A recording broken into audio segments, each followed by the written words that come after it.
वाशिम जिल्ह्यात काल संध्याकाळी झालेल्या अवकाळी पावसाने रब्बी पिकांचं प्रचंड नुकसान झालंय। काढणीला आलेल्या गहू पिकाला मोठा फटका बसलाय। रब्बी पिकावर मदार असलेल्या शेतकऱ्यांचं प्रचंड नुकसान झालंय। निसर्गाच्या लहरीपणाचा मोठा फटका शेतकऱ्यांना सहन करावा लागतोय। आढावा घेतलाय आमचे प्रतिनिधी मनोज जयस्वालनी। 2023-24 हे वर्ष नुकसानीचं वर्ष म्हणून समजलं गेलेलं आहे, कारण की 2023-24 मध्ये जे खरीपाची पेरणी झाली होती त्यामध्ये कमी पावसाने सोयाबीन पिकाचं मोठं नुकसान झालं होतं। मात्र नोव्हेंबरच्या शेवटीला जे अवकाळी पाऊस बरसला त्यामुळे रब्बी पिकाचं नुकसान झालं।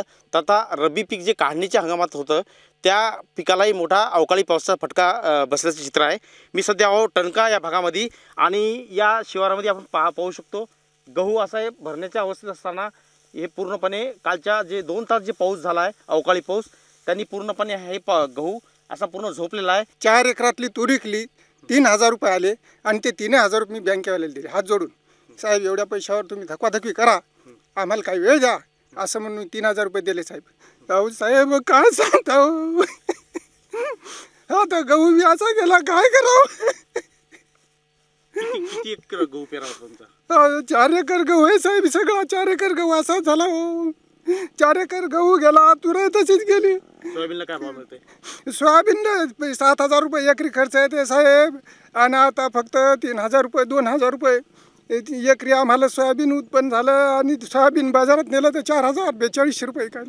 आणि किती वेळ काळ पाऊस झाला अवकाळी पाऊस 2 तास झाला हो साहेब, काय सांगता अहो लय नुकसान झालं हो साहेब। आता काय करावं, आता तुम्ही आता आणि सरकार काय देत नाही हो, आता नुसते फुटूच काढून देता साहेब तुम्ही हो।